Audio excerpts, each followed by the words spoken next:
A leer la carta.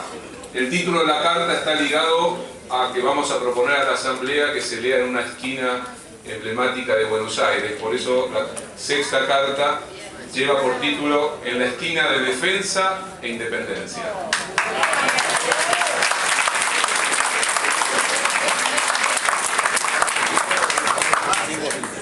Bueno, empiezo, trataré de hacerlo despacio.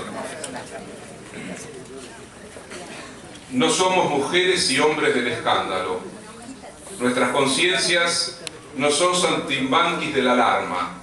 Al contrario, los hechos graves como el de la pobreza de amplios sectores de la población nos atañen.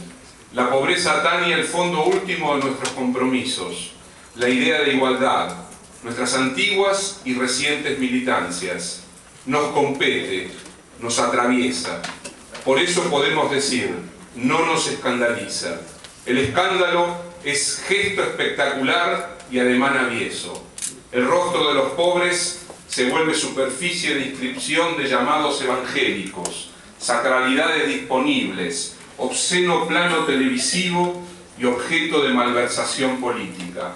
Nos atañen no solo las vidas dañadas por la miseria, sino su circulación en un imaginario que las despoja de creación, potencia y libertad.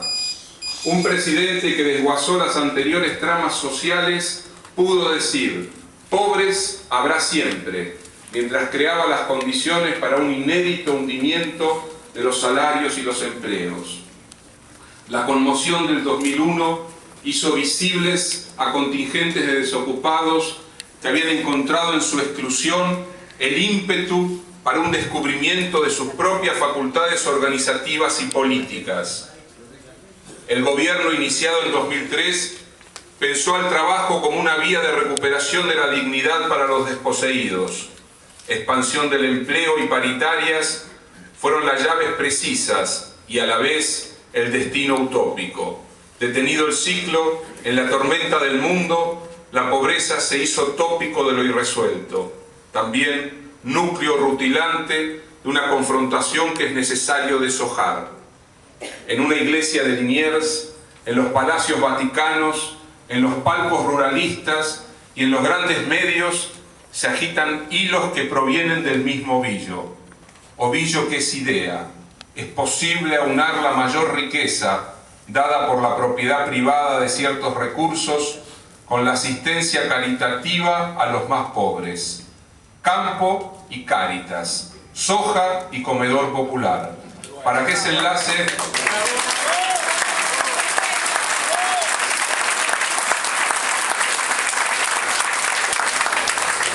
enlace sea fructífero y económico, debe prescindir de lo que es visto como poder coercitivo y expoliador, el Estado, y también del enlace de la cuestión de la pobreza con los temas de la justicia y la igualdad.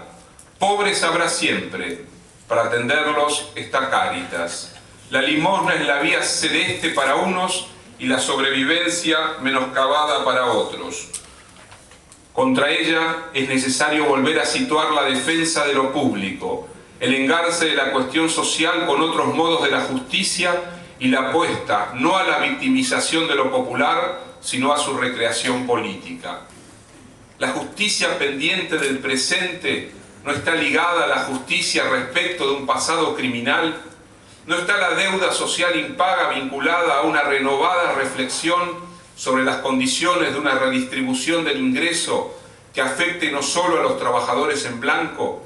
Es posible encarar medidas imprescindibles como un plan orientado a la resolución de las necesidades alimentarias de la población, que tenga alcance nacional y solidez nutricional, sin herramientas impositivas y recaudatorias. Sin retenciones hay limosna. Con retenciones, debate público y politización.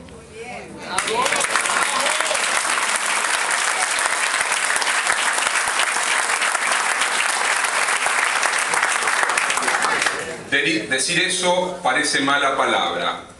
¿Quiénes son los extraviados que en el contexto de un ataque masivo a la política reclaman mayor politización? Nosotros, en la intersección, ya lo decimos, de defensa e independencia. En otras esquinas priman otros tonos, la indignación y la sospecha. El hombre típico de Corrientes y Esmeralda es hoy alguien que sospecha, alguien que ve, tras los discursos y los valores de la política, una razón oscura que sería su verdadero sentido. Una razón material, crematística, que funcionaría como hilo explicativo de toda conducta pública. ¿Quién les paga?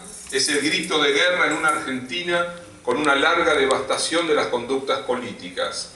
Contemporáneo a ese sentimiento está el de la indignación, el ademán del usuario enojado, del ciudadano reclamante, del mobilero agitado en persecuciones varias, del periodista de piso que frunce el ceño.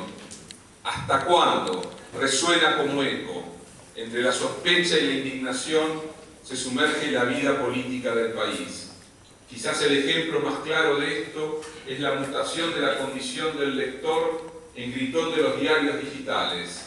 Ya no es el que acude a un encuentro con lo desconocido, que le exige no poca disposición amorosa para comprender, sino el que lee como excusa para el rezomo o la suspicacia insidiosa. Es el rumor mismo, la pasión arraigada en los subsuelos de los modos de vida que agrieta los cimientos mismos de lo público, alimentados por una larga historia de desalientos y exacciones, recreados como fábula moral en las usinas mediáticas. La nueva derecha vive en esos relatos y hace de ellos santo y seña. Hoy esos ríos profundos de la vida contemporánea minan las bases de la gobernabilidad. Lo hacen ahora con el gobierno nacional, lo harán luego contra otras representaciones. Lo que en su momento llamamos destituyente es eso, una articulación y un impulso, una organización de sentimientos difusos para dirigirlos, sin pausa y sin errancia, contra un objetivo determinado. Por eso los jefes de ese movimiento no son los hombres de la política, aunque ellos pretendan usufructuar sus resultados inmediatos. En el fondo, se intuyen las futuras víctimas si no logran pactar con ese sordo rumor. Nadie es creíble, nadie está firme. Parecen a salvo aquellos que se escudan en el reconocimiento directo de las razones mercantiles, los que declaman sus historias empresarias, los que piensan la política como un momento más de la expansión de los negocios. Bajo sospecha quedan aquellos que intentan recurrir a los discursos ideológicos o a las tradiciones políticas. Los que confiesan se convierten en testigos protegidos del juicio al entero sistema partidario. ¿Puede reconstituirse lo público en un tembladeral animado por esas fuerzas sentimentales y anímicas? ¿Puede reconstituirse lo público amenazado por la sensibilidad del miedo, la sospecha y la indignación? ¿Qué política podrá sustraerse de esa atmósfera en la que se reclama el reino desemposado de los intereses privados, porque finalmente serían los únicos sinceros? Una elección parlamentaria ha transcurrido hace algunas semanas. Los resultados fueron adversos para el proyecto que desde estas cartas acompañamos. En cierto sentido, las advertencias que recorrían los escritos anteriores fueron confirmadas. Crecieron electoralmente los adalides de la restauración conservadora. Fueron ungidos los que debaten en sus gabinetes cerrados si apurar el paso hasta la caída o dejar llegar las cosas, el gobierno exánime hasta el 2011. El triunfo de Unión Pro en la provincia de Buenos Aires, con un candidato que exhibe como méritos una caudalosa fortuna y sus destrezas televisivas, pone en evidencia la articulación política de los rasgos profundos de la época.